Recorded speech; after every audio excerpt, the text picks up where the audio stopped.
여러분 안녕하세요. 반갑습니다. 남승입니다. 남승의 나찾기 진로교육방송 얘들아 뭐하고 싶니? 20회 방송을 시작합니다. 오랜만에 영상 올립니다. 그동안 개인적으로 바쁜 일들이 좀 많았습니다. 그러나 그건 다 핑계겠죠. 앞으로 자주 영상 올리도록 약속드리겠습니다. 여러분들의 너그러운 양해 부탁드립니다. 오늘의 주제는 프로이트와 진로교육입니다. 오늘부터 형식을 조금 바꾸어서 한 주제를 여러 편으로 나누어서 짧게 방송할까 합니다. 프로이트와 진로교육은 세 편으로 나누겠습니다. 오늘은 1편 프로이트의 일생입니다. 사실 학자의 일생을 살펴보는 것은 흥미로운 일이기도 하죠. 그러나 그보다 더 중요한 것은 그의 삶을 통해서 그의 이론을 좀 더 쉽고 빨리 정확하게 이해할 수 있기 때문입니다. 프로이트는 1856년에 태어나서 1939년에 삶을 마감하는 그런 인물입니다. 정신과 의사, 의학자, 생리학자, 심리학자, 철학자, 특히 정신분석학의 창시자 이런 타이틀로 불려집니다.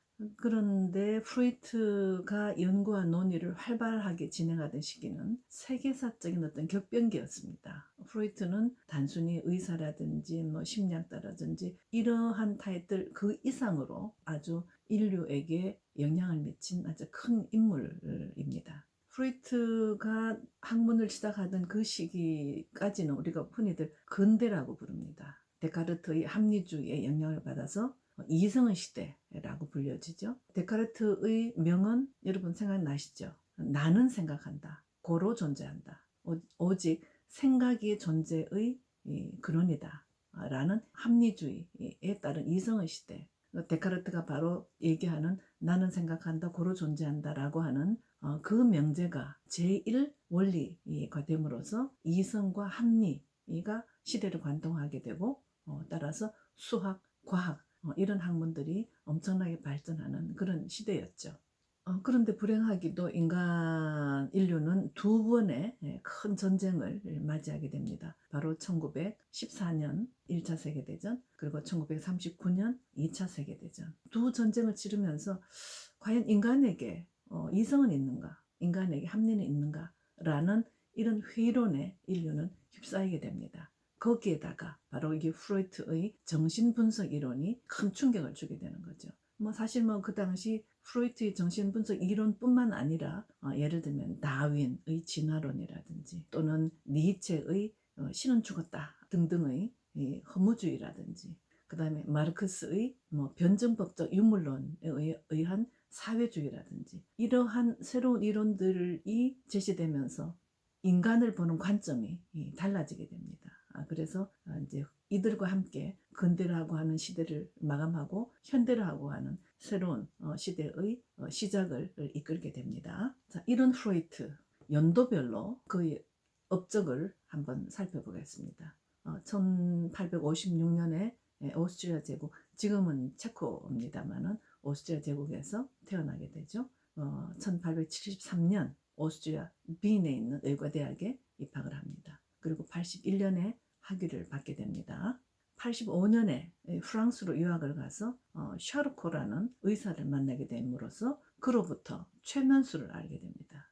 그래서 프로이트는 바로 인간의 심신관계 연구를 하게 되는 거죠. 1886년 귀국을 한 후에 신경질환 전문의로 개업을 합니다. 그리고 그해 안나를 얻게 되는 거죠. 안나는 막내입니다. 그래서 신경질환 전문의를 개업하면서 안나를 얻게 되고 그래서 그때부터 프로이트는 아동정신분석학자의 길을 걷게 됩니다. 1895년 굉장히 중요한 새로운 정신분석 기법을 개발하게 되는데 그것이 바로 자유연상법, 최면 상태에 빠뜨리지 않고도 의식적 이야기에서 무의식적 이야기를 말하게 하는 그런 정신분석 기법입니다. 이것을 1895년에 개발하게 되는 거죠. 그 다음 해 바로 96년에 이 정신분석이라고 하는 학술적 용어를 최초로 사용하게 됩니다. 정신분석이라고 하는 용어를 최초로 사용을 하게 되는 거죠. 그리고 그 다음 해 꿈을 분석해냄으로써 바로 인간 내면의 내적 갈등을 해결하는 방법을 제시하게 됩니다. 그동안 꿈이라고 하는 것이 학문의 대상이 된 적은 없었죠. 바로 97년에 꿈을 분석하는 그런 내적 갈등 해결 방법을 제시하게 되는 거죠. 그리고 2년 후에 바로 이런 여러 사례들을 묶어서 꿈의 해석이라고 하는 책을 발간하게 됩니다. 하나의 학문적 영역이 되는 거죠. 그래서 엄청난 충격을 주게 됩니다. 그 이후에 많은 학자들이 그 주변에 몰려들면서 바로 명실공히 프로이트는 학계의 중심이 됩니다. 이제 책 하나 나왔죠. 꿈의 해석이라는 책 하나 나왔죠. 그 다음 2년 후에 1901년에 일상생활의 정신병리학이라는 책을 또 펴냅니다.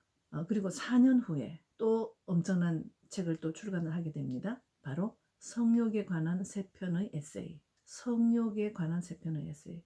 그러면 1905년인데 그 당시 이러한 책은 사회적으로 어떤 평가를 받았을까요?